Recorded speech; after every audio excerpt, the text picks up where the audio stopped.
Mình bé hàng sai cho xí lâu này. Tụi tao đi tao xí rồi nè. Xí rồi xí rồi có nè ho. Đi đâu có anh gì nè. Ôi nó. Trời ơi xí rồi dùng mua thằng đây. Gà kia mà.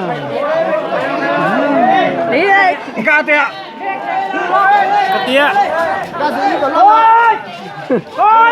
Đi phải phải nữa. Nó thì xí tiền.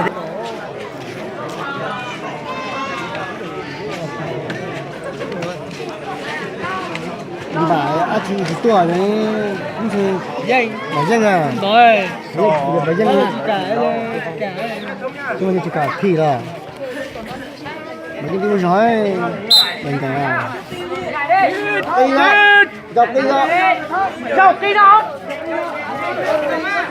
đi đâu đi đâu ê bà tụi tao chỉ tao xí rồi thế chỉ tao nhà nè dọc đi đâu dọc đi đâu bà chỉ tao sống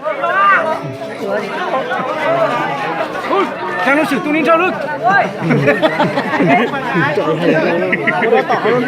Ô, lên đầu thế lọt điểm hồ.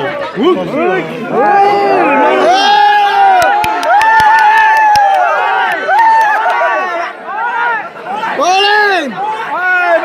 Nhỏ nhỏ ta mà, ta chơi nhỏ. Cái này chọt đấy, giờ thuốc cây mà. Nếu có gì tiền đấy.